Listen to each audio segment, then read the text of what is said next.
Indian super ലീഗിൽ അടുത്ത season മുതൽ കാതലായിട്ടുള്ള വളരെ വലിയ മാറ്റങ്ങൾ വരുമെന്ന് ഗോവയിൽ നിന്നുള്ള മാധ്യമ പ്രവർത്തകനും ടൈംസ് ഓഫ് ഇന്ത്യയുടെ സീനിയർ സ്പോർട്സ് ലേഖകനുമായിട്ടുള്ള മാർക്കസ് മർഗുല റിപ്പോർട്ട് ചെയ്തിട്ടുണ്ട്. അതിനകത്ത് പ്രധാനപ്പെട്ട മാറ്റം എന്താണെന്ന് വെച്ചാൽ നിലവിൽ നമ്മുടെ ISL ക്ലബ്ബുകൾ ഫോളോ ചെയ്തുകൊണ്ടിരുന്ന ഏഷ്യൻ കോട്ട സിസ്റ്റം ഇനി മുതൽ വേണ്ടെന്നാണ് തീരുമാനം. ഒരു ഏഷ്യൻ കോട്ട പ്ലെയറെ ടീമിൽ ആഡ് ചെയ്യാൻ വേണ്ടിയിട്ട് അനാവശ്യമായിട്ട് സ്പെൻഡ് ചെയ്യേണ്ടി വരുന്നുണ്ട്. താരം അർഹിക്കുന്നതിനെക്കാട്ടിൽ കൂടുതൽ പ്രതിഫലം കൊടുക്കേണ്ടി വരുന്നുണ്ട്. നമ്മളുടെ ഇവിടെ ഒരു പ്ലെയർ പൂളിൽ താരങ്ങളുടെ അവൈലബിലിറ്റി കുറവായതുകൊണ്ട് ഇന്ത്യൻ താരങ്ങളും പലപ്പോഴും ഓവർ പെയ്ഡ് ആണ്.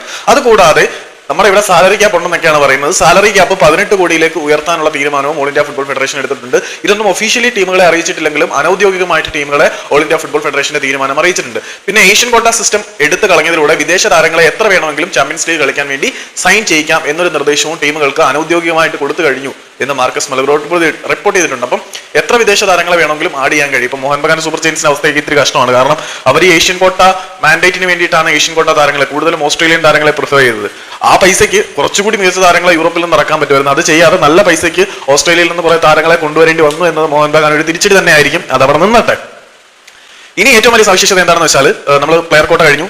ഈ സാലറി ക്യാപ്പ് 18 കോടിയായിട്ട് ഫിക്സ് ചെയ്തല്ലോ. നേരത്തെ ഇതുവരെ ഉണ്ടായിരുന്ന നിയമം അനുസരിച്ച് ഈ സാലറി ക്യാപ്പിന് മുകളിലേക്ക് ഒരു താരത്തിനെ കൊണ്ടുവരാൻ പറ്റും. കാരണം അയാൾ ഒരു മാർക്കി പ്ലെയർ ആയിട്ട് അയാൾക്ക് കൂടുതൽ പ്രതിഫലം കൊടുക്കുമായിരുന്നു. ഇത്തവണ അതിന് മാറ്റം വരുന്നുണ്ട്. 2 താരങ്ങളെ സാലറി ക്യാപ്പ് കഴിഞ്ഞിട്ട് പ്രതിഫലം കൊടുത്ത് നിർത്താൻ പറ്റും. ഈ 2 താരങ്ങൾക്ക് ഇഷ്ടമുള്ള തുക കൊടുക്കാം. അത് ഫോറിൻ പ്ലെയർ ആയിരിക്കണമെന്നില്ല. ഇന്ത്യൻ പ്ലെയർ ആണെങ്കിലും ഫോറിൻ പ്ലെയർ ആണെങ്കിലും സാലറി ക്യാപ്പിന്റെ പരിധിക്ക് പുറത്ത് 2 താരങ്ങളെ ഉൾപ്പെടുത്താൻ പറ്റും. ഇതാണ് ഇന്ത്യൻ സൂപ്പർ ലീഗിൽ വരാൻ പോകുന്ന അടുത്ത വർഷം മുതലുള്ള നിർണായകമായിട്ടുള്ള മാറ്റങ്ങൾ എന്ന് മാർക്കസ് മർഗുല റിപ്പോർട്ട് ചെയ്തു.